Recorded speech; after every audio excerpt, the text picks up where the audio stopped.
Oke, Assalamualaikum warahmatullahi wabarakatuh. Selamat malam teman-teman sekalian. Ini alhamdulillah jadi serawung ini. Banyak yang tadinya nggak pernah ketemu jadi ketemu, ada Mas Randy, ada Mas Ilham, Trik Surabaya, ada Pak Erwin dari Sibalsa, Mas Adinus dari Biasa Rancaka, ada Mas Arul dari Trik Cabang Surabaya juga, ada Ifat, ini Rizky Oksigen, ada Siniden, ini dari mana? Ini Siniden dari itu ya, praktek ya, magang ya, magang PH ya. Ada Mas Santo, halo Mas Santo. Ya teman-teman, malam ini ini sebenarnya sesi kedua belajar tentang ilmu marketing. Jadi ini saya kasih pengantar dulu sebentar ya Mas Imam ya. Jadi secara ringkas kita tuh pengen sinau ya, pengen mencari ilmu tentang marketing itu seperti apa. Kebetulan Mas Imam ini sudah menempuh MBA ini, yang ada materi Master Business and Administration ya, MBA. Jadi salah satu kaliannya mestinya belajar sinau tentang marketing. Nah, beliau akan share ilmu yang beliau miliki dari hasil perkuliahan di USA itu, terus kita simak aja, dan saya harapkan teman-teman nanti bisa interaktif untuk saling bertanya ya kalau ada yang kurang jelas. Tugasnya kawula salah satunya adalah mencari ilmu di dunia. Jadi mugi-mugi ilmu yang disampaikan Mas Imam nanti jadi barokah buat kita semua, dan Mas Imam juga dapat ganjaran barokah dan pahalanya. Oke, saya langsung serahkan waktunya ke Mas Imam biar ringkes waktunya. Kita nanti rencananya sampai 8:30, sejam aja, nggak usah lama-lama. Jadi monggo di lead Pak Imam. Ya. Makasih Mas Hendy, selamat malam teman-teman. Assalamualaikum warahmatullahi wabarakatuh. Salam sejahtera buat semua. Senang sekali bisa ketemu lagi ya, walaupun secara online, tapi paling tidak ini juga salah satu upaya kita untuk menjalin silaturahmi dengan teman-teman semua. Jadi ini adalah seperti tadi disampaikan Mas Hendy, ini sebenarnya adalah sesi kedua. Mau cek dulu layarnya muncul ya?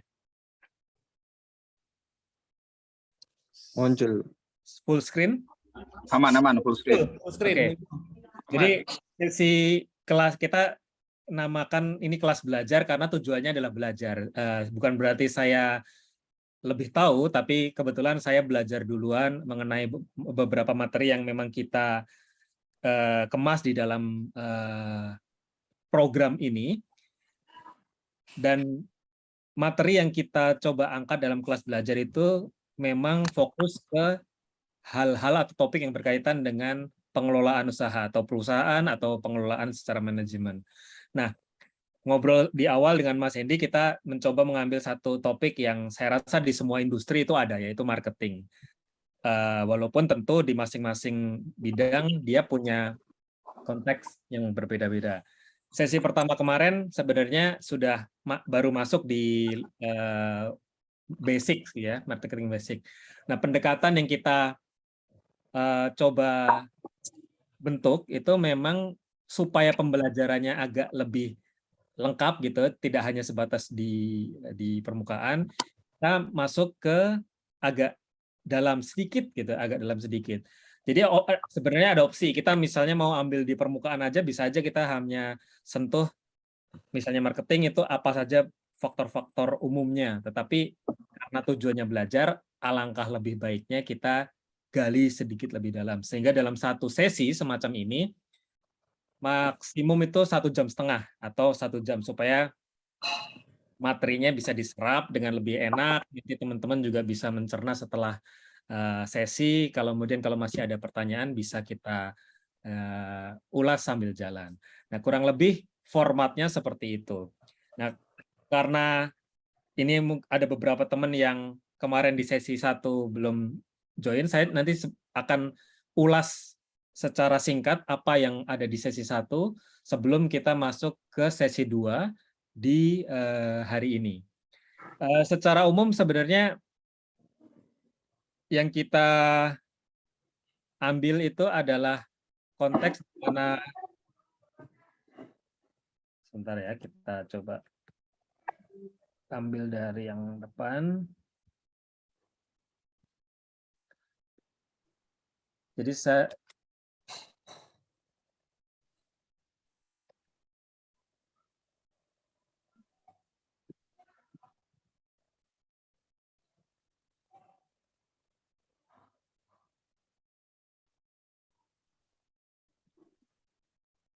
udah muncul ya layarnya ya. Saya coba untuk highlight dari sesi 1 sekilas apa sih yang kemarin dibelajarin.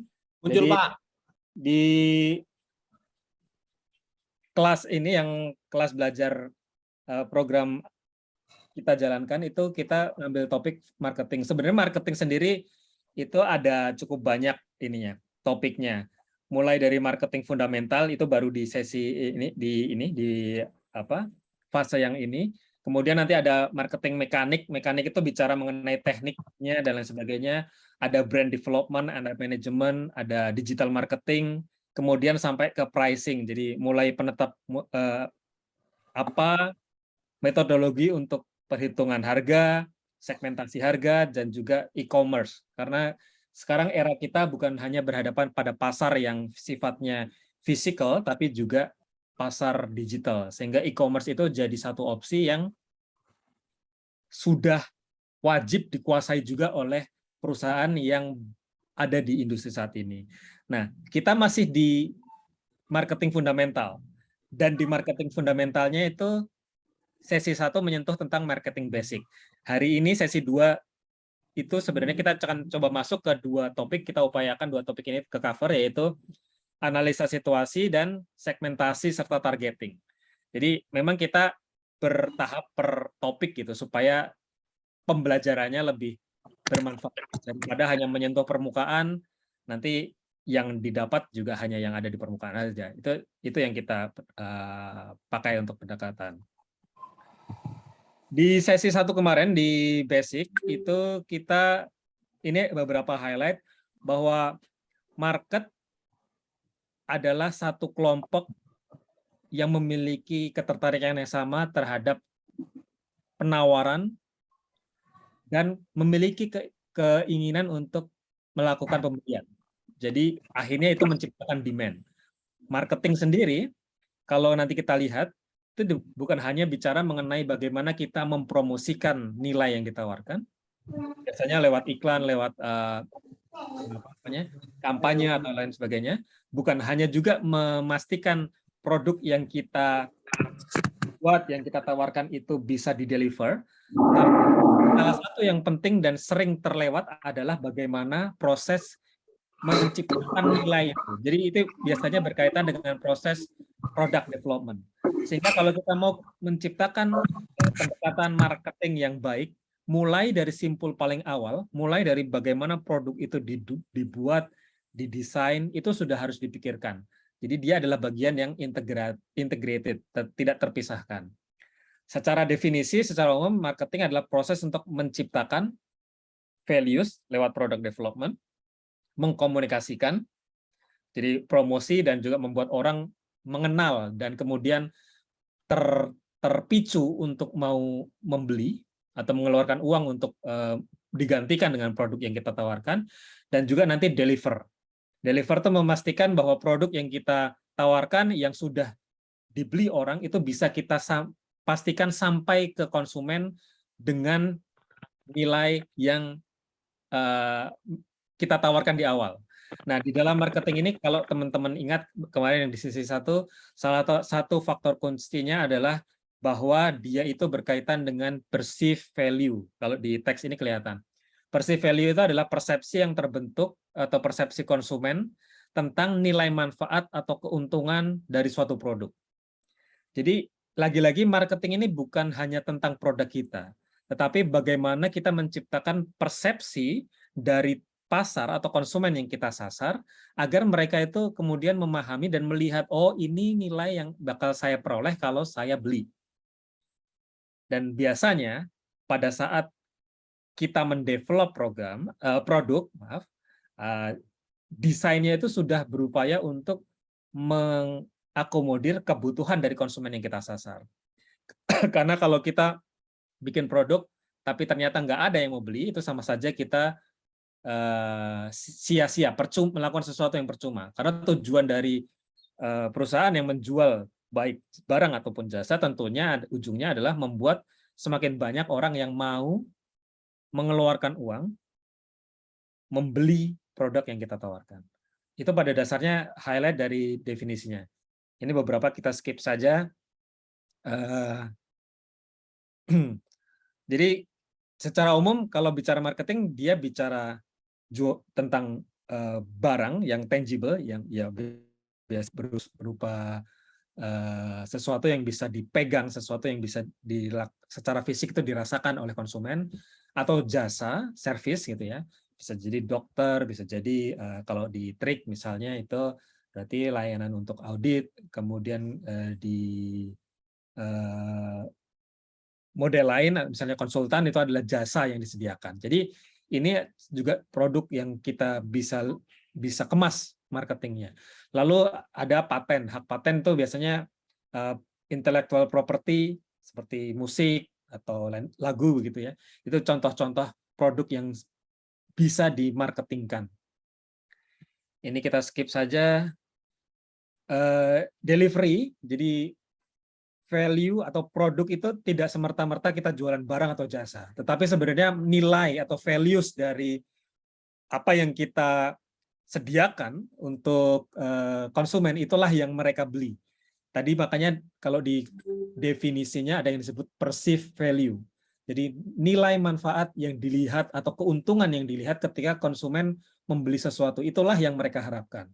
Makanya seringkali ketika kita membeli barang atau jasa, karena kita melihat di iklan atau mungkin di promo lain, oh kayaknya ini menarik, tapi begitu barang itu tiba dan kita terima ternyata tidak sesuai dengan ekspektasi kita, yang muncul adalah kekecewaan. Itu terjadi jamak di semua tipe konsumen, baik dari yang kelas ekonomi menengah, kelas ekonomi atas, ataupun yang di bawah.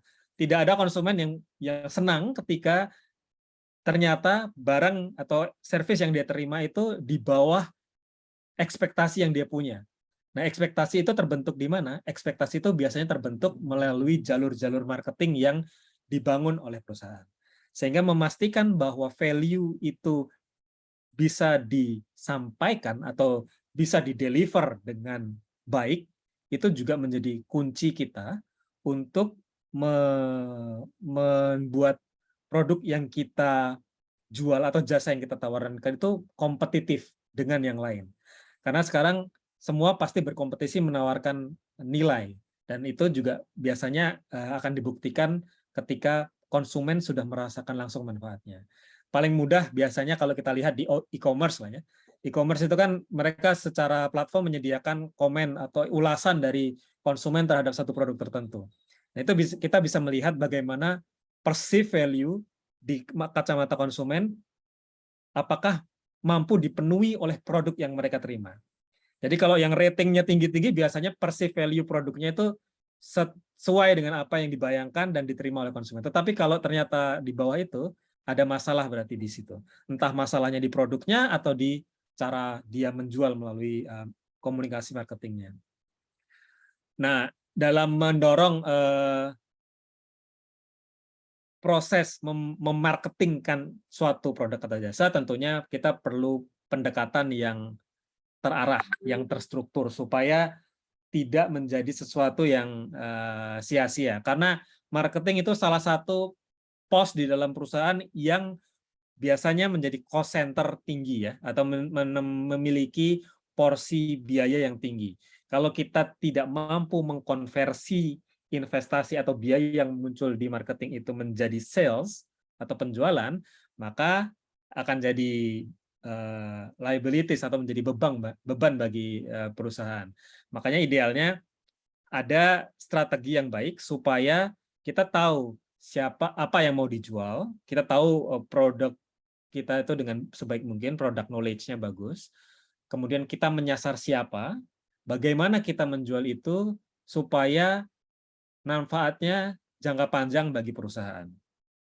Jadi marketing strategi itu tuh tidak hanya berfokus kepada bagaimana sesegera mungkin mendapatkan sales yang tinggi, tapi lebih ke jangka panjang sehingga nantinya mampu menghadirkan manfaat bagi perusahaan secara continue, secara berkelanjutan. Nah, itu kurang lebih secara singkat highlight dari sesi 1, karena kita kemarin baru masuk ke basic-nya. Nah, salah satu tahapan di dalam menyusun strategi marketing yang bagus tentunya kita memahami apa yang kita hadapi, pasar seperti apa yang perlu kita taklukkan, gitu kurang lebih. Jadi contoh, misalnya ada penjual atau orang yang memiliki bisnis jualan bunga biasanya dipakai untuk aksesoris atau untuk industri perhotelan atau untuk industri-industri yang serupa. Dia bisa jadi si penjual bunga ini sudah tahu kualitas bunga yang bagus itu bagaimana. Dari mana dia bisa mendapatkan supply secara kontinu supaya nilai rantai pasoknya terjaga. Bagaimana membuat produk-produk bunga hidup itu tetap fresh. Kemudian dia bisa mengemas produk bunga ini dalam bentuk buket, kemasan bunga, buket-buket itu dengan sangat cantik.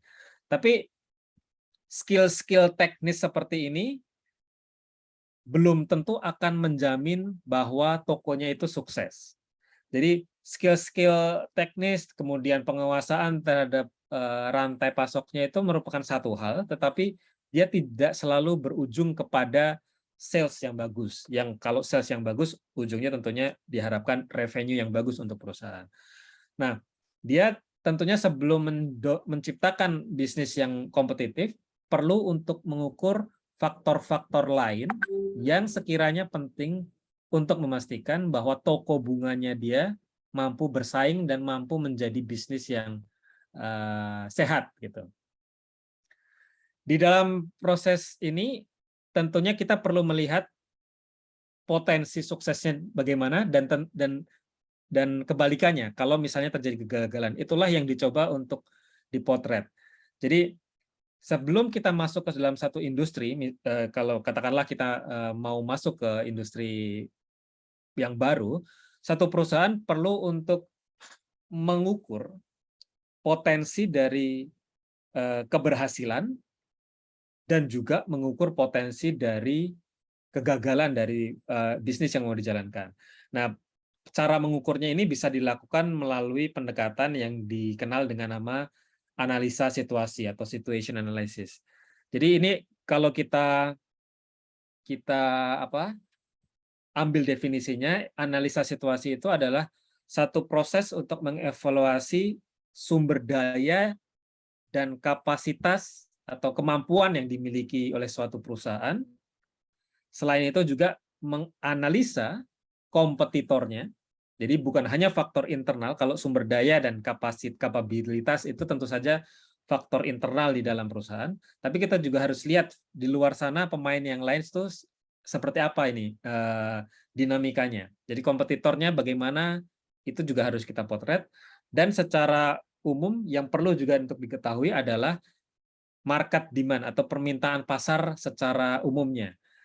Untuk mengetahui nantinya peluang-peluang kita itu seperti apa, mana porsi yang kita bisa, peluang yang bisa kita ambil, mana yang harus kita antisipasi, resikonya, jadi mitigasi. Nah, kalau dari definisi ini teman-teman, terkait analisa situasi atau situation analysis, kira-kira di antara 4 faktor ini mana yang menjadi bagian penting dalam analisa situasi? Silakan. Companyfication itu kebijakan perusahaan untuk liburan. Kemudian customer demographic adalah demografi dari konsumen yang dihadapi. Potential partnership adalah peluang-peluang kerjasama. Kemudian future industry trends itu tentunya tren industri. Kira-kira mana dari 4 ini yang menjadi faktor penting ketika kita melakukan situation analysis atau analisa situasi? Silakan, teman-teman. Mungkin customer demografik kali, Mas. Customer demografik, ya. Lagi? Coba silakan. Ini kan namanya belajar, jadi kita sama-sama ini. Interaksinya biar enak. Lagi selain customer demografik?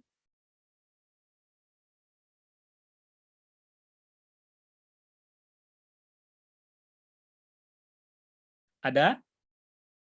Yang mau coba? Tidak? Oke, 3, 2, 1.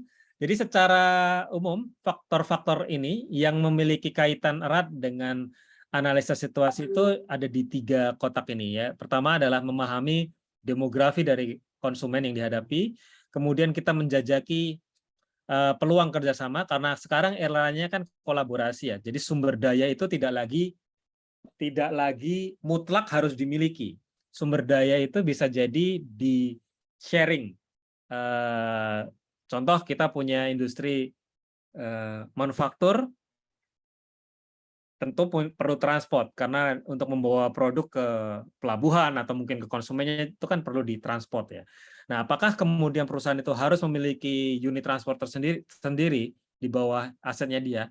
Idealnya akan begitu, tetapi ketika untuk perusahaan yang bertumbuh, terbuka peluang berkolaborasi dengan misalnya mitra lain yang memang berfokus pada industri transportasi atau transportir. Jadi potensial kolaborasinya di sana. Resource sumber dayanya dimanfaatkan secara bersama, secara kolaboratif. Kemudian tren industri ini untuk memahami kemungkinan dan potensi pergerakan dari pasar. Karena pasar yang sudah jelas kita bisa pahami adalah pasar itu sifatnya dinamis. Bisa jadi saat ini pasar punya kecenderungan untuk banyak memprioritaskan produk A, tetapi dalam 1-2 tahun lagi bisa jadi selera pasarnya berubah. Dan itu akan berpengaruh kepada demand yang tersedia. Jadi tren ini juga menjadi salah satu elemen yang kita perlu lihat ketika mengukur atau menganalisa situasi dari pasar yang akan kita masuki. Dalam melakukan analisa situasi, itu ada beberapa pendekatan yang bisa kita ambil. Nah, salah satu yang bisa kita gunakan adalah menggunakan pendekatan atau konsep 4C. 4C ini merupakan faktor-faktor kunci yang kita harus lihat ketika melakukan analisa situasi. Yang pertama adalah company. Company tentunya kita harus melihat bagaimana sumber daya atau aset yang kita miliki, termasuk kelemahan apa saja yang kita punya di perusahaan, supaya itu nanti akan menjadi fokus untuk diimprove, diperbaiki. Nah, kalau nantinya sudah punya marketing strategi atau strategi untuk marketing, optimalisasi aset dan mitigasi terhadap kelemahan yang ada itu menjadi kunci. Contohnya, kalau kita ambil dari company, ini yang kita bisa lihat dari contoh realnya jumlah karyawan dan payroll misalnya.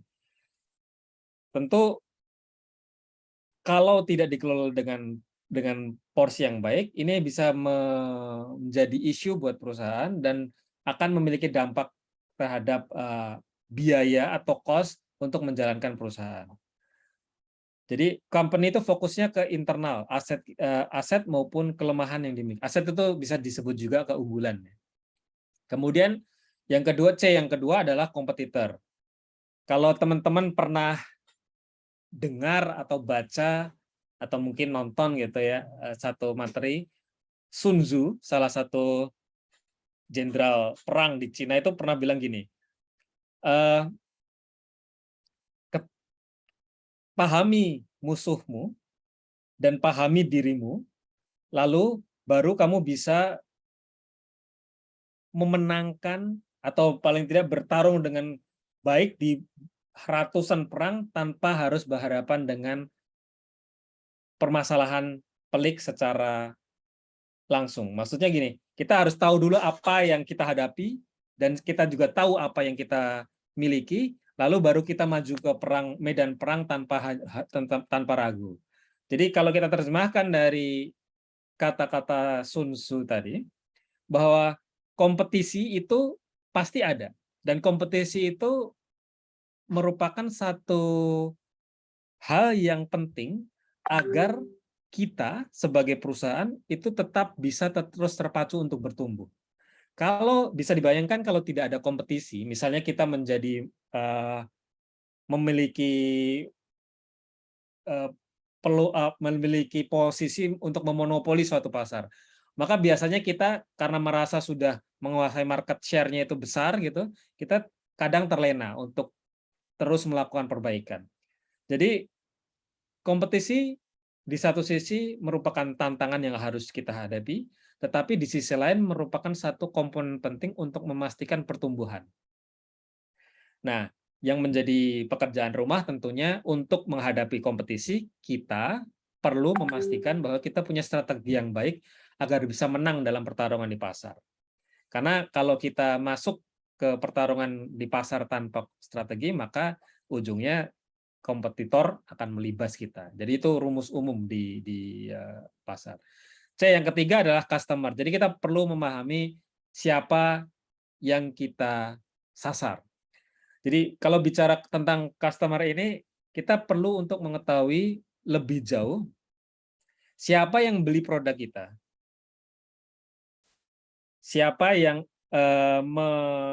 bersedia untuk mengeluarkan uangnya untuk menggantinya dengan produk yang kita tawarkan, baik itu barang atau jasa. Di proses ini tentu kita punya kaitan langsung. Kenapa kita harus pahami customer-nya? Karena nanti kita akan menggunakan itu sebagai basis untuk menyusun marketing strategi yang efektif dan efisien. Jadi penting atau sangat krusial untuk memahami konsumen kita, apa yang mereka mau dan mereka inginkan, apa yang mereka perlukan. Jadi biasanya itu agak mirip ya, apa yang mereka inginkan dengan apa yang mereka perlukan, tapi kadang kalau digali lebih dalam bisa jadi antara yang mereka inginkan dan yang mereka perlukan itu berbeda. Jadi kita harus memahami mana sebenarnya yang perlu untuk di-address. Apa pain-nya mereka?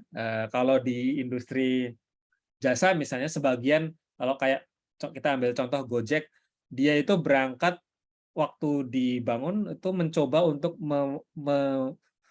menemukan obat untuk pain, atau pain itu sakit, yang kesulitan yang dihadapi oleh para konsumen. Misalnya terkait dengan ketidakpastian harga naik ojek gitu. Kalau ojek pangkalan, kita nggak tahu harga itu memang harga yang benar. Kalau kita pas nanya, Pak, berapa? Apakah itu harga yang benar atau itu harga yang ditembak ke kita? Itu menjadi pain buat konsumen, ketidakpastian harga.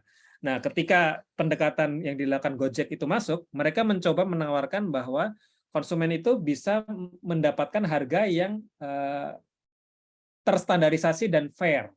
Jadi basisnya adalah kilometer. Jadi dia tidak perlu ragu lagi apakah saya ini ditembak harganya atau tidak gitu. Nah, itulah salah satu cara Gojek atau ojek-ojek online itu mencoba menyediakan obat buat pain atau kesulitan dari si konsumen, sehingga dia bisa menyelesaikan atau menyediakan solusi buat permasalahan yang dihadapi oleh si konsumen. Itu yang menjadi salah satu faktor kenapa kita harus paham siapa konsumen yang kita sasar. Lalu C yang keempat adalah kolaborator. Jadi di sini kita tentunya bicara di era yang sekarang kolaborasi dan kompetisi itu berdampingan ya.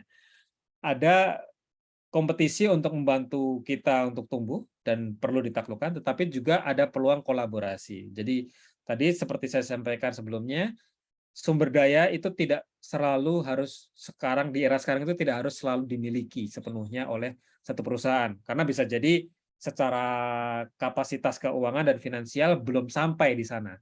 Kalau kita bicara perusahaan yang udah skala besar gitu, mungkin mereka dengan mudah saja untuk bisa menyiapkan infrastruktur yang diperlukan untuk mendukung bisnisnya. Tapi kalau perusahaan yang masih baru tumbuh, startup atau mungkin yang baru di bawah 10 tahun, di bawah 5 tahun, itu penting untuk memahami ada ruang kolaborasi agar sumber daya yang kita perlukan itu bisa kita pakai tanpa harus melakukan capital expenditure atau pembelanjaan aset dengan besar. Jadi kita perlu untuk menginventarisir atau mengidentifikasi resiko dari setiap kerjasama yang kita mau bangun. Jadi untuk mengukur, karena tidak semua kerjasama itu kemudian secara langsung akan menguntungkan kita. Kita harus pintar-pintar melihat kerjasama atau partnership atau kolaborasi itu seberapa besar dia menguntungkan kita dan mampu menekan biaya yang harus dilakukan ketika menjalankan bisnis. Apalagi kalau kita di industri misalnya manufaktur yang memerlukan supply dari pihak ketiga. Kita punya, saya rasa di industri jasa maupun di barang, di manufaktur itu sama. Kita pasti punya supplier ya.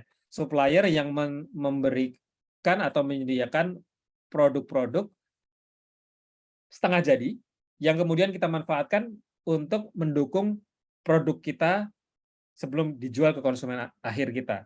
Jadi hubungan antara kita dengan supplier itu merupakan salah satu contoh kolaborasi yang penting. Walaupun fondasinya adalah bisnis, tentunya si supplier juga mencari keuntungan dan kita juga memiliki kepentingan untuk mendapatkan supply dari dia agar kita mampu menyediakan produk yang baik untuk konsumen kita. Tetapi dia maksudnya hubungan antara kita dengan supplier itu apabila mampu dikelola dengan baik, itu mampu membantu kita mendorong nilai kompetitif dari produk kita nantinya. Contohnya kalau karena hubungan baik, maka supplier kita bisa ngasih harga yang lebih bagus dibandingkan harga umum di pasar. Nah, itu bagian dari upaya kita untuk membangun hubungan antara kita dengan supplier. Nah, di keempat C tadi, kalau kita lihat, fokusnya adalah seperti ini. Kalau company itu bicara mengenai internal, kekuatan, kelemahan, sumber daya, dan kapabilitas. Kemudian kompetitor itu bicara rival, kekuatan rival maupun kelemahannya. Kemudian kalau customer itu bicara demografi, motivasi mereka untuk membeli, keinginan dan juga kebutuhan mereka. Lalu kalau collaborators itu bicara mengenai resiko, reward, dan kekuatan untuk supplier ataupun mitra-mitra lain yang tersedia di lapangan. Jadi ini pendekatan yang langkah pertama yang kita bisa lakukan ketika mau melakukan analisa situasi menggunakan 4C. Yang kedua, kita juga memiliki alat analisa yang bisa dipakai untuk melakukan analisa situasi yang kita perlukan pada saat menjajaki potensi ataupun resiko dari pasar tadi. Yang saya yakin teman-teman mungkin paling tidak pernah mendengar ini ya, yaitu alat yang disebut dengan SWOT atau SWOT analysis. Jadi di dalam SWOT ini kita nanti akan punya matriks untuk memotret kekuatan kita atau strength, kemudian kelemahan kita, weaknesses, kemudian peluang atau opportunities, dan juga threats atau ancaman yang mungkin muncul di dalam market yang kita mau masuki. Jadi setelah tadi kita memotret 4C-nya, kita bisa kemudian melakukan analisa SWOT sebagai bagian dari proses analisa situasi yang kita lakukan. Jadi tujuannya adalah dari SWOT ini adalah untuk melihat bagaimana informasi yang kita kumpulkan dari 4C itu diplot atau ditempatkan dalam suatu matriks yang membantu kita lebih mudah memahami kondisi yang dimiliki di lapangan. Jadi 4 matriksnya kalau kita petakan kurang lebih seperti ini. Jadi kalau ini bisa, bentar ya. Kalau di sini, di strength itu nanti bicara, jadi strength dan weaknesses itu adalah elemen atau komponen yang kita miliki secara internal atau sudah eksis, sudah ada. Sementara kalau opportunities dan threats itu adalah faktor eksternal yang mungkin berpengaruh terhadap jalannya bisnis kita.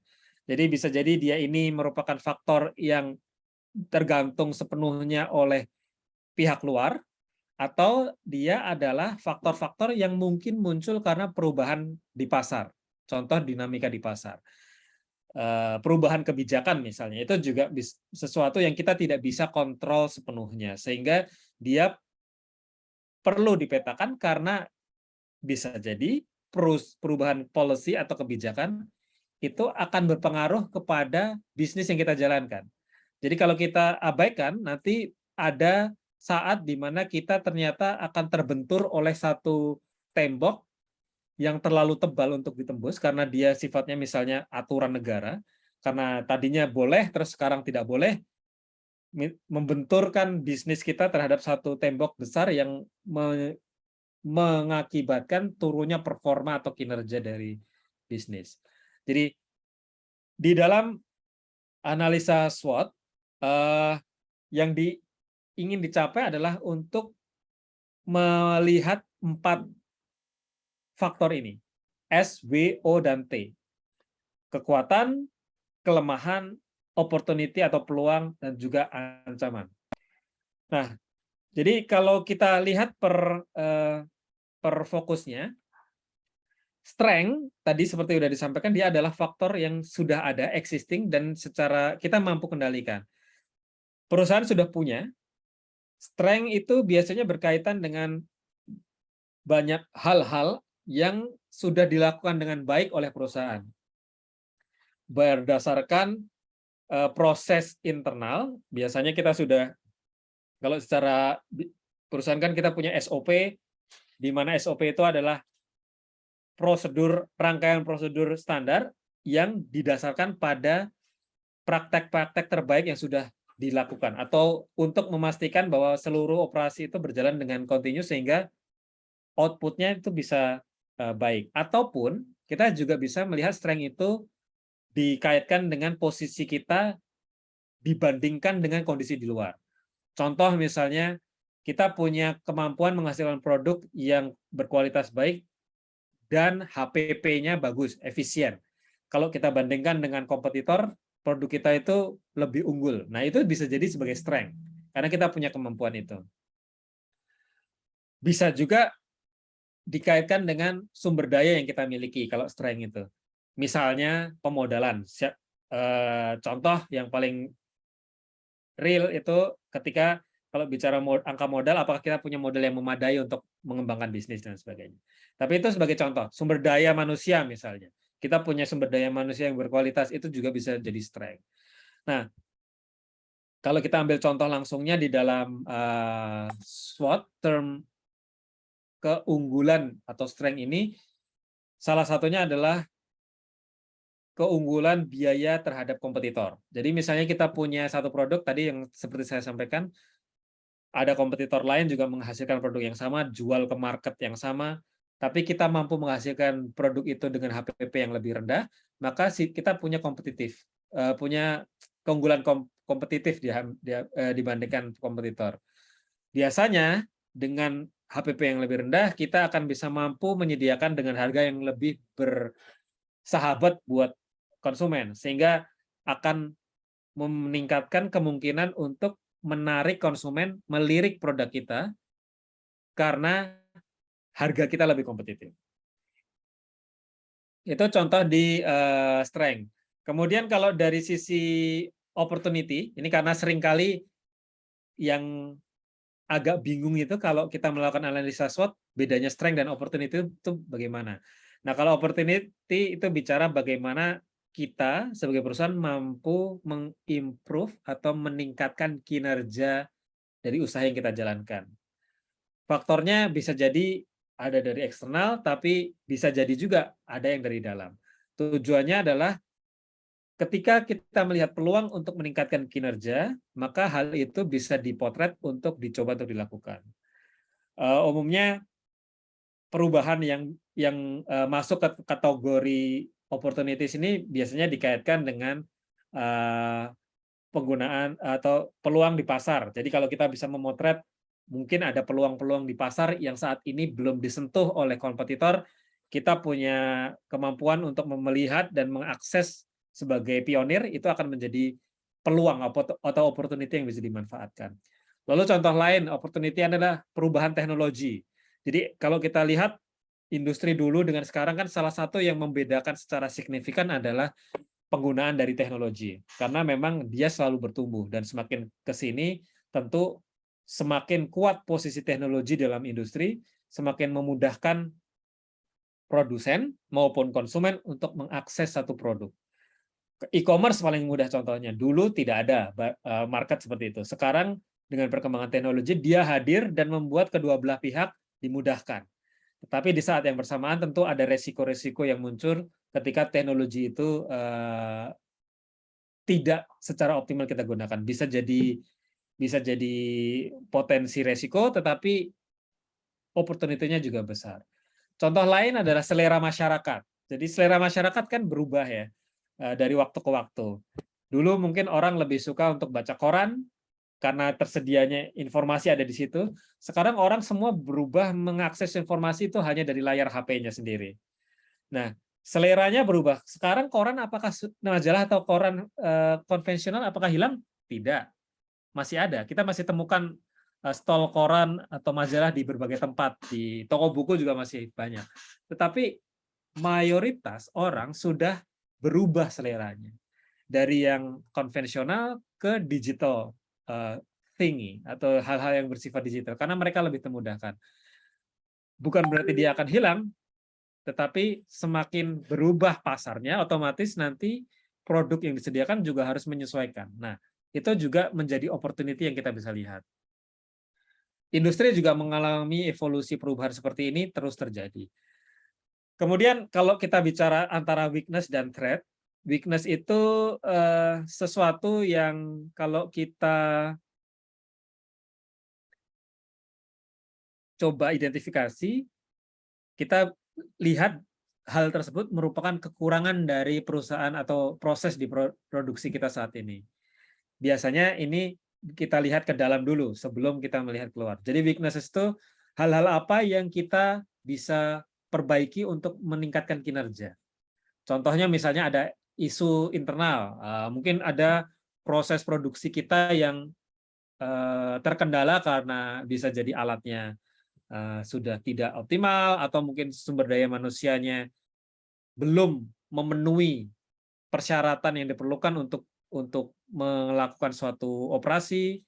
Jadi ada gap di internal. Nah, itu weakness yang kita perlu potret. Kalau kita melakukan perbaikan terhadap weakness ini, diharapkan akan ada perubahan signifikan nantinya dari output yang dihasilkan. Jadi kita memotret hal-hal yang masih perlu diimprove, lalu nanti action-nya adalah melakukan perbaikan.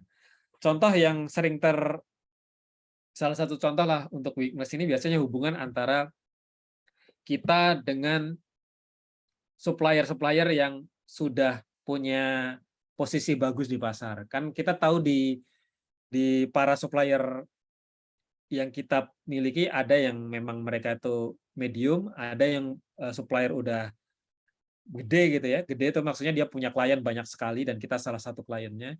Kemudian ada juga yang kecil. Nah, biasanya kalau top supplier itu dia punya keunggulan dari sisi misalnya jumlah barang dan kualitasnya, jumlah harga yang bisa ditawarkan ke kita, sehingga itu bisa jadi hal yang menguntungkan. Tetapi seringkali permasalahan yang dihadapi adalah ketika hubungan antara kita dengan supplier-supplier top ini kurang dinamis, kurang mesra gitu ya. Sehingga kadang membuat supply ke kita itu tidak optimal. Jadi akhirnya berujung kepada HPP, berujung kepada harga. Jadi ini adalah salah satu contoh di mana kita bisa mencoba melakukan perbaikan. Kalau dari sisi yang paling bawah, threats atau ancaman itu biasanya dari pihak dari faktor eksternal. Contohnya tadi di beberapa udah disebutkan, misalnya contoh di Sibalsa ya, yang memang marketnya adalah ekspor ya, ekspor atau mungkin ekspor impor lah. ketika ada perubahan regulasi, maka mau tidak mau kita menyesuaikan. Karena perubahan itu terjadi di luar kendali, yaitu faktor regulator, tetapi akan berdampak secara langsung terhadap bisnis yang dijalankan. Nah, kalau kita tidak melakukan tindak lanjut dari perubahan eksternal itu, maka akan menimbulkan resiko terhadap bisnis. Nah, itu contoh. Kemudian contoh lain, threat atau ancaman itu misalnya sekarang yang kita, kalau teman-teman baca di berita gitu kan, kita beberapa waktu terakhir dan diproyeksikan akan terjadi stagflasi plus inflasi.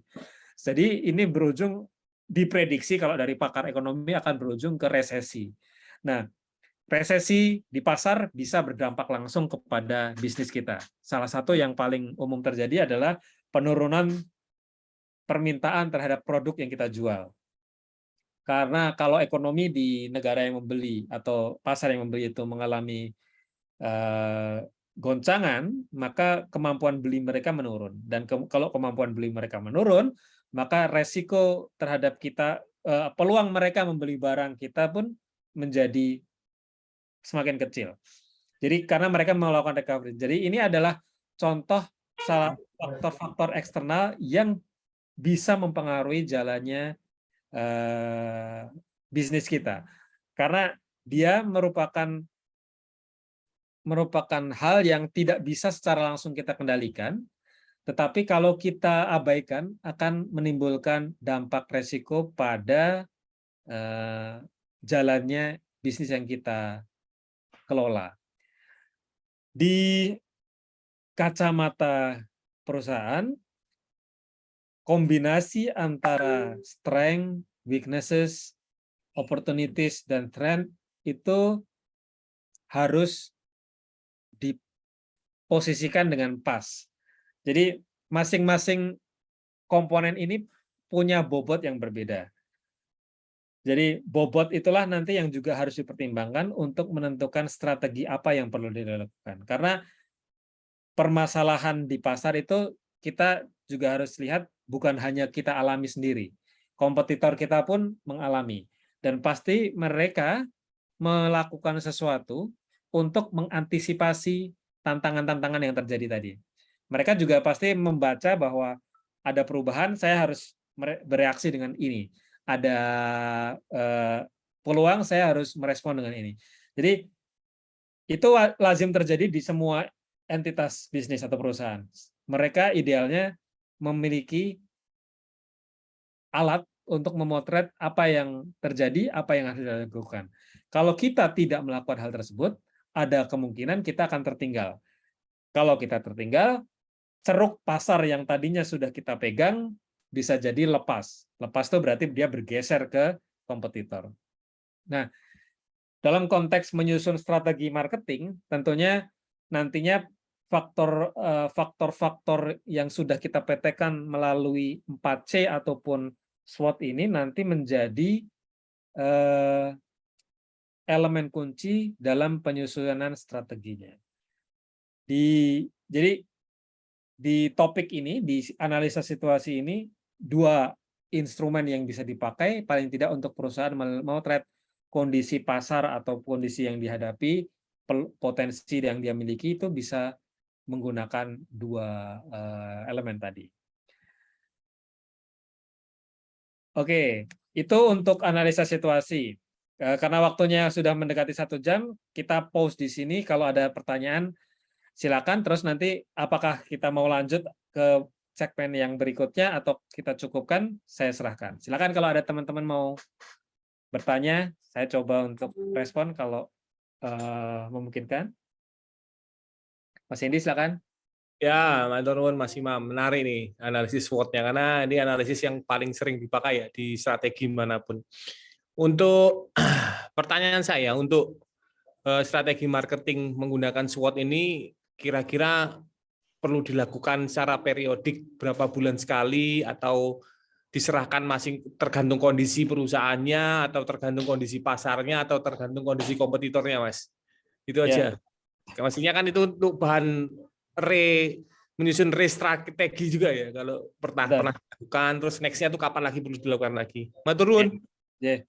Matur nuwun. Jadi betul sekali bahwa analisa ini perlu dilakukan secara berkala, secara periodik. Seberapa sering memang dikembalikan ke situasi sevolatil apa pasarnya, situasi perusahaannya juga bagaimana. Jadi tergantung kebutuhan. Tapi kalau kita coba ambil rentang waktu yang ideal, karena tidak mungkin juga kita setiap bulan melakukan analisa, nanti malah nggak itu ya, nggak kerja gitu. Analisa terus malah nggak dieksekusi. Maka mungkin rentang paling tengah yang bisa kita coba untuk praktekkan kalau teman-teman mau pakai bisa jadi sifatnya anual atau tahunan per tahun.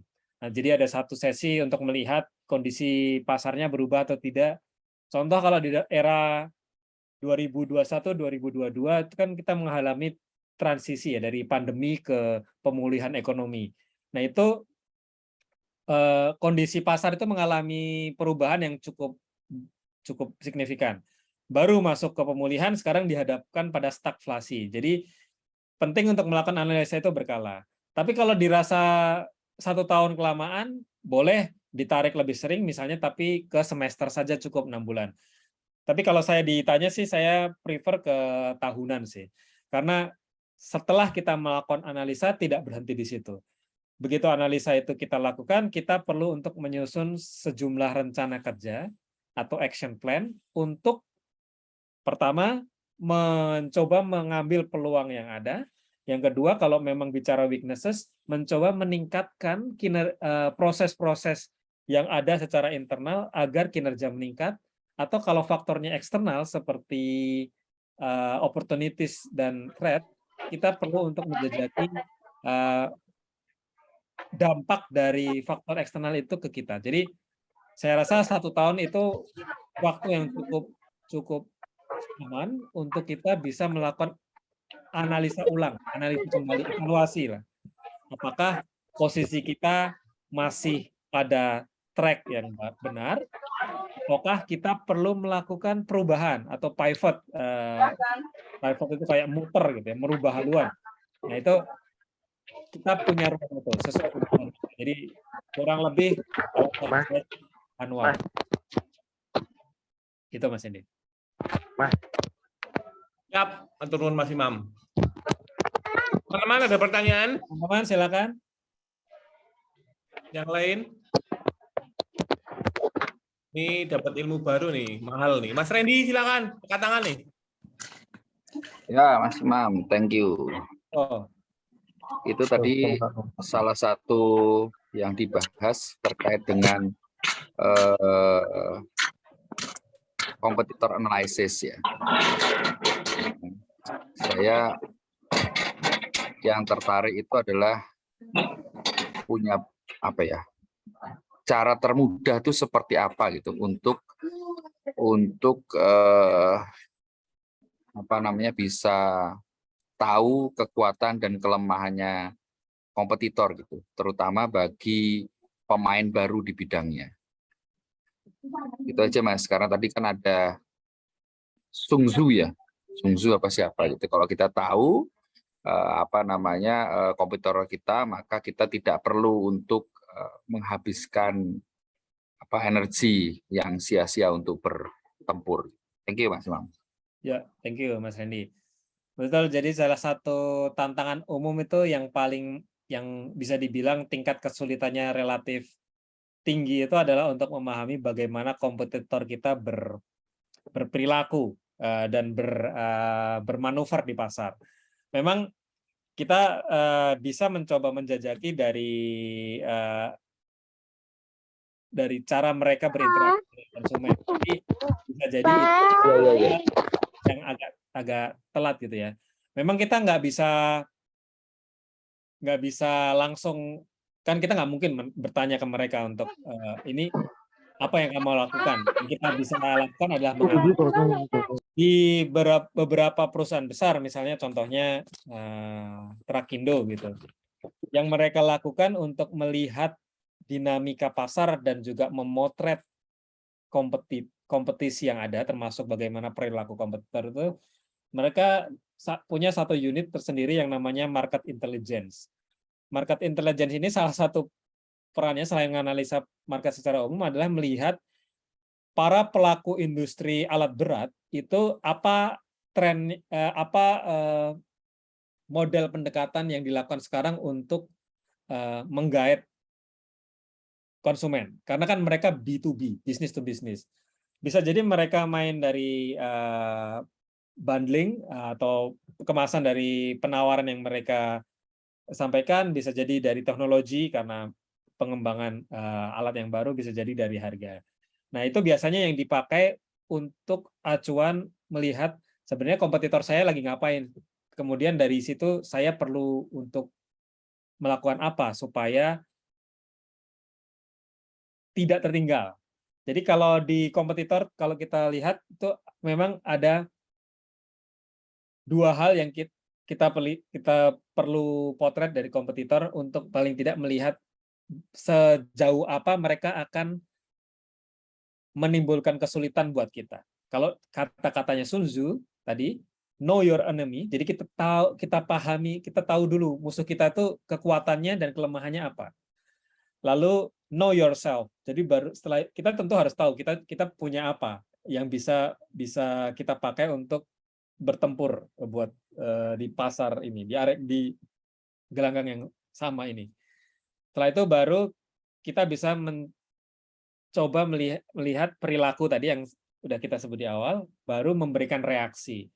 Reaksi tidak selalu harus mengarah ke kompetitornya, tetapi sebenarnya mengarah ke pasar untuk menghadirkan produk atau tawaran yang bersaing, sehingga kita masih memiliki peluang untuk memenangkan sebagian porsi yang ada di pasar. Jadi biasanya yang dipraktekkan secara umum itu, kita memotret strength weaknesses, lalu kita melakukan analisa dan respon kita terhadap apa yang sudah dilakukan menggunakan C dan SWOT tadi, itu kita terapkan nantinya dalam cara kita memarketingkan produk itu. Kurang lebih itu, Mas Randy. Oke, thank you Mas Imam. Teman-teman silakan. Waalaikumsalam. Waalaikumsalam. Monggo. Matur nuwun sharing ilmunya Pak Imam. Ini saya jadi ingat dulu itu ya apa istilah marketing ini kalau di orang pondok itu ya ada ngaji itu. Ngaji fikih, ngaji paling dasar. Ketika kita menawarkan sesuatu yang berbeda dengan barang yang kita jual, itu hukumnya wis jatuhe makro sampai haram. Ya. Mbah aku ya lali kitabnya ngaji mbek ngantuk. Ya karena memang dulu kan ulama dulu itu belum ada penjualan online kan ya. Oke. Penjualan kan langsung direct. Barangku koyok ngene, jadi pembeli langsung tahu seperti apa barang kita. Kalau jual jasa yo bisa dilihat tenagaku koyok ngene, awake keker. Lagi tak pikir sebetulnya ndak bertentangan lah dengan ilmu marketing yang disampaikan tadi. Cuma ya perlu jadi landasan biar ndak kebablasan dalam marketing. Betul. Karena kalau melihat kondisi sekarang ya orang marketing main foto, kadang fotonya juga bukan barangnya. Nah itu yang perlu kita lebih hati-hati, khususnya untuk ya tim kita lah, si Balsa maupun yang satu keluarga ini, si Balsa, Trik, dan sebagainya. Karena kalau pembeli kecewa ya ujung-ujungnya kan dengan apa kerugian di kita sendiri juga kan. Betul. Oke, itu Mas Imam. Oke, betul sekali itu, Mas Erwin. Jadi kalau yang disampaikan tadi, itu kalau disampaikan Mas Erwin tadi, kalau istilah di marketingnya itu yang disebut dengan perceived value ini. Jadi Hmm. perceived value atau kalau kita bahasa Indonesia adalah nilai manfaat atau keuntungan dalam persepsi konsumen, itu kan sesuatu yang akhirnya menjadi harapan mereka ketika membeli produk yang kita jual. Jadi nilai ketika kita bikin suatu produk itu sudah sedemikian rupa dikemas melekat pada produk itu, dan seyogyanya itulah yang dijual atau dikomunikasikan melalui marketing. Perceived value ini sebenarnya bukan semata-mata nilai dari produk. Jadi misalnya kita jual si Balsa, misalnya jual produk tertentu, tentunya nilai produk itu sendiri ada, bahwa dia memiliki kualitas ini, dia bisa dimanfaatkan untuk ini. Tapi kemudian di dalam kacamata konsumen, dia ketika membaca deskripsi dari produk yang disediakan si Balsa atau disediakan Trik atau Wangun misalnya, itu dia sudah punya bayangan sendiri, persepsi yang muncul dari pemahaman dia terhadap informasi yang kita sediakan. Contoh yang tadi Mas Heri sampaikan, sekarang kalau di e-commerce tuh seringkali orang memanipulasi informasi untuk membangun persepsi konsumen bahwa produk yang dia jual itu kualitasnya paling unggul. Sakjane padahal tidak seunggul itu gitu. Ketika dijual, sudah pembeli mengeluarkan uang mengambil produk kita, dia menerima barangnya, dia kecewa. Nah, itu tadi yang menjadi kalau di ajaran di pondok itu tadi yang masuknya ke haram. Karena kita seakan-akan menjual atau mengelabui konsumen produk yang kita punya itu punya keunggulan ABCD padahal tidak. Nah, kalau dalam konteks marketing secara jangka panjang, kalau praktek pengelabuan tadi terjadi, itu dampaknya sangat tinggi karena berpengaruh terhadap kepercayaan konsumen terhadap produk. Sehingga dia akan bukan hanya merugikan kepada si konsumen, tentu saja konsumen rugi karena dia menerima barang tidak seperti yang dijanjikan oleh penjual, tapi dampaknya buat si produsen kita itu kita akan punya dampak di reputasi. Dan kalau bicara marketing dan reputasi, dua hal yang sangat melekat. Jadi poinnya adalah benar bahwa dalam konsep marketing kita tidak hanya bicara mengenai kita menyediakan produk terbaik buat konsumen, tetapi kita juga harus memahami dari kacamata konsumen, mereka itu ketika menerima informasi tentang produk yang kita beli dan mereka berkemauan untuk mengeluarkan uang membelinya, itu mereka sudah punya persepsi dan ekspektasi. Nah, kalau informasi yang kita sediakan lewat komunikasi marketing atau jalur-jalur marketing yang kita pakai itu akurat, maka kemungkinan konsumen merasa puas karena mereka mendapat produk yang sama dengan yang mereka harapkan itu menjadi tinggi. Tapi kalau dalam komunikasi marketing kita tidak akurat itu misalnya melebih-lebihkan, maka kemungkinan tingkat kepuasan konsumen juga akan agak beresiko karena mereka mendapatkan produk tidak seperti yang ada di persepsi mereka. Jadi marketing itu memang banyak bicara mengenai persepsi dari sisi konsumen kita ya. Tapi kita penting untuk memahami bahwa bisa jadi konsumen itu punya persepsi yang berbeda dengan yang kita inginkan karena mereka juga punya pertimbangan untuk memilih saya mau beli produknya si A atau produknya si B. Dari sisi kita yang kita bisa lakukan untuk memastikan bahwa nek kita dodolan A dengan kualitas A yang kita punya, maka itulah yang kita kemas untuk nanti dikomunikasikan ke secara marketing ke konsumen. Bukan berarti kita tidak boleh untuk merangkai narasi yang bagus. Jadi kan marketing karena menciptakan persepsi itu juga bisa dilakukan lewat narasi, lewat visual. Tapi visual dan narasi yang kita bangun untuk menggugah keinginan konsumen membeli produk itu juga harus terrefleksikan di produk yang kita jual. Jadi kita tidak menjual omongan saja atau omong kosong, tapi kita memang menjual sesuatu yang nilainya ada. Gitu Mas Erwin? Siap. Matur nuwun. Ada teman-teman silakan lagi. Mam nih. Oh, Mam. Ini ada Iya, Imam Pak. Syafi'i. Monggo, Mam. Silakan. Kalau Oh, perlunya Mas. kameramen kenal. Imam bertanya kepada Imam ini. Jadi, Pak, Pak. Jadi gini, dari SWOT ini ada beberapa hal yang saya tangkap, gitu, Pak. Yang pertama, untuk strength pasti berbanding lurus dengan opportunity, betul, Bang?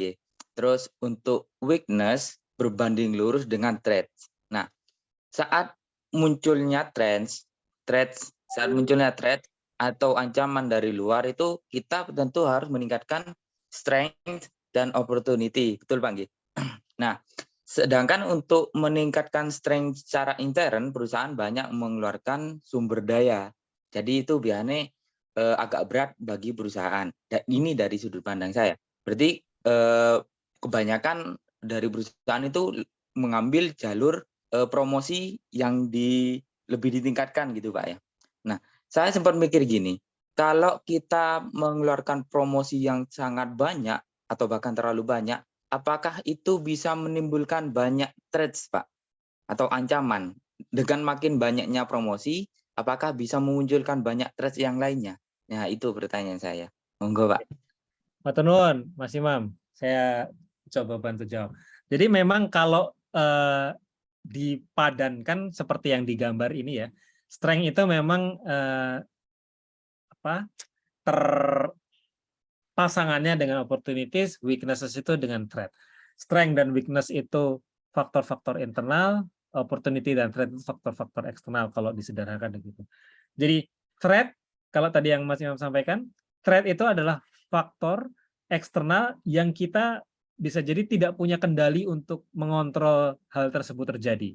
Contoh perubahan regulasi, resesi ekonomi, perubahan selera pasar, itu kan hal-hal yang kita nggak bisa kendalikan karena itu faktor luar.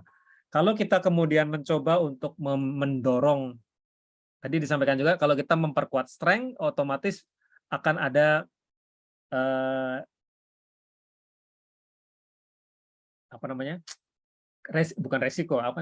konsekuensi bahwa ada peningkatan biaya dalam memperbaiki kinerja proses kita. Nah, terus kalau kita tadi pertanyaannya misalnya, kalau kita mencoba untuk memperkuat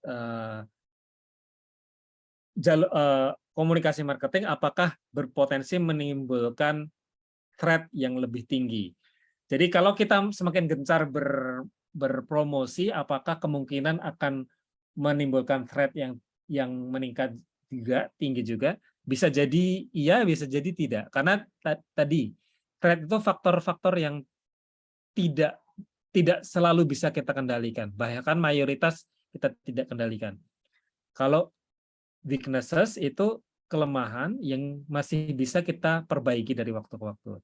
Jadi semakin banyak kita marketing, tentunya harapan dari kita itu semakin banyak konsumen di pasar yang kita sasar itu mengenal produk kita, sehingga kemudian mereka melirik dan meningkatkan probabilitas, meningkatkan kemungkinan si konsumen untuk membeli produk yang kita punya.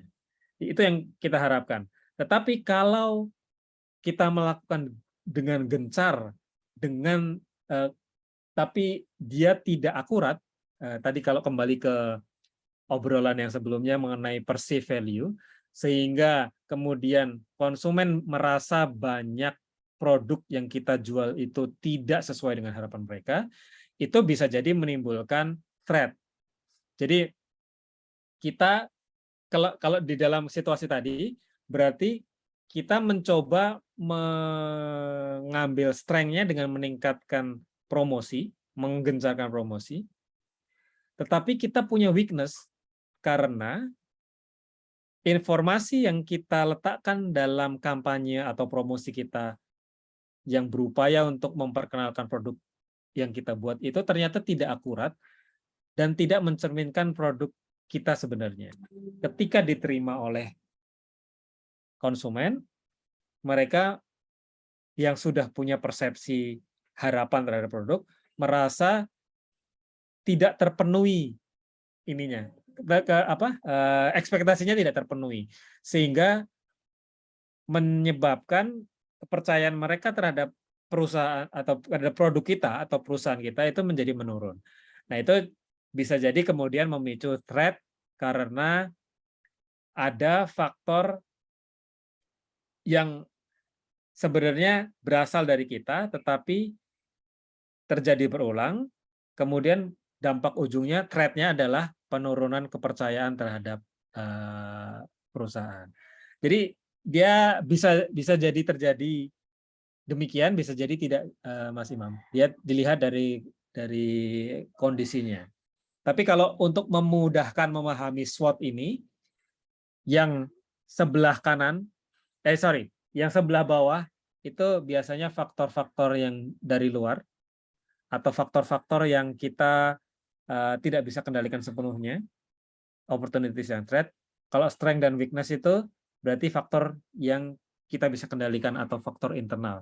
Jadi yang kita perlu lakukan adalah untuk memperbaiki kinerja, meningkatkan produktivitas atau optimalisasi proses, efisiensi misalnya. Kan efisiensi itu bagian dari kita memperkuat kinerja juga. Tidak selalu memperkuat kinerja itu harus mengeluarkan biaya lebih gitu. Bisa jadi dalam bentuk efisiensi. Kurang lebih itu, Mas Imam. Makasih Pak. Matur nuwun. Ada lagi, monggo. Saya nggak, ada chatnya. Assalamualaikum Mas Imam. Waalaikumsalam, monggo. Salam kenal Mas. Salam kenal. Salam Adi Mas. Iya, Mas Adi. Kalau saya ya matur nuwun, ilmunya banyak bermanfaat, tapi mungkin ini untuk perusahaan di manufaktur ya Mas Imam. Tapi kalau untuk di perusahaan seperti dalam jasa konstruksi gitu, apakah trade marketnya dan macam-macam seperti masalah opportunities, strike, weakness trade itu bisa diterapkan Mas? Ya. Ngapunten. Matur nuwun. Jawabannya bisa Mas Adi. Sebenarnya ini tidak hanya khusus di manufaktur, J. Pendekatan tadi kan yang pertama 4C, kemudian dan SWOT itu bisa dipakai di berbagai industri. Baik industri barang itu manufaktur, jasa seperti konstruksi, atau misalnya seperti trik itu jasa audit dan inspeksi, itu bisa menggunakan ini. Jadi dia sifatnya umum sebenarnya Mas Adi. Tinggal bagaimana nanti kita waktu menggunakan tools atau alat SWOT ini, itu kita sesuaikan dengan kebutuhan bisnis kita. Jadi kalau untuk konstruksi misalnya nanti pasti di strength, weakness, opportunity, threat itu berbeda dengan di bidang jasa lain seperti trade, atau berbeda juga dengan manufaktur. Tapi pada dasarnya bisa dipakai untuk konstruksi juga. Matur nuwun Mas. Terima kasih banyak pertanyaannya. Waalaikumsalam warahmatullahi wabarakatuh. Mas, ini kan Mas Bab nanya ya di chat, pengisian SWOT analisis apakah dimulai dari potential condition dulu, kemudian ke current attribute? Bisa sesuai selera sih kalau untuk pengisiannya Mas Bab. Umumnya dia untuk memudahkan itu dimulai dari current attributes dulu. Current attributes itu berarti di strength dan weaknesses. Karena lebih mudah untuk mengidentifikasi atau memotret apa yang sudah ada atau yang existing, yang sudah kita punya, sebelum kita menjajaki faktor-faktor eksternalnya, yaitu potential conditions antara opportunity dan threat. Jadi kalau dalam pengisiannya sebenarnya tidak ada keharusan mulai dari threat dulu atau dari opportunities dulu, weaknesses dulu atau strength dulu. Sesuai selera, hanya saja tadi untuk memudahkan biasanya kita lihat dulu apa yang sudah ada supaya lebih waktu memanaskan otaknya itu, karena ini kan mikir analisa gitu ya. Nanti setelah itu dapat baru kita memotret apa faktor-faktor eksternal di potential conditions. Gitu Mas Wab. Oke, masih ada lagi teman-teman?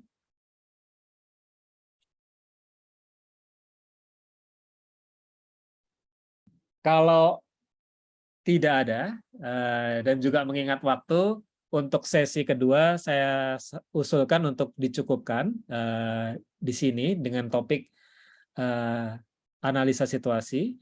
Nanti untuk segmentation and targeting kita cari waktu berikutnya. Saya usul demikian Mas Hendy. Siap.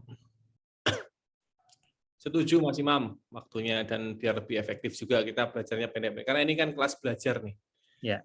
Sinau ini orang angguleren, jadi kudu sinau terus sampai sembah nuwun Mas Hendy diparingi waktu kesempatan untuk belajar. Nanti teman-teman sekalian, sesi-sesi berikutnya nanti saya info lewat WA group ya. Jadi monggo kalau pas waktunya selo sambil sinau, sambil dengerin Mas Imam cerita ini. Kalau kayak didongengin kalau dikuliahin sama Mas Imam nih. Ya, nengge gitu. Ya. Itu nggih, besok mungkin minggu depan saya atur waktunya lagi kayak gini. Nanti terima kasih banyak nih Mas Imam udah bersedia meluangkan waktu dan ilmunya, terutama moga-moga itu tadi jadi amal jenengan dan barokahnya. Amin. Dan semuanya. Oh iya, saya tambahkan informasi barusan saya kirim di chat itu satu file. Dulu saya pernah ngisi tentang SWOT analisis juga dalam versi bahasa Indonesia. Silahkan nanti di-download, dibaca-baca. Nggak jauh beda dengan yang disampaikan Mas Imam, hanya untuk melengkapi saja. Terus untuk materi Mas Imam hari ini sekaligus rekaman videonya kalau mau ditonton lagi, insya Allah besok saya share ya ke grup-grup masing-masing nanti untuk dilihat lagi kalau memang ada waktunya. Saya pikir gitu, atur nuwun banget. Yang paling penting ya silaturahmi ini jadi serawung akeh, seneng aku. Banyak. Sun. Yes, Mas Imam, teman-teman, makasih banyak. Teman-teman semua. Semangat belajar bareng-bareng belajarnya. Ya. Terima kasih. Assalamualaikum. Assalamualaikum. Waalaikumsalam.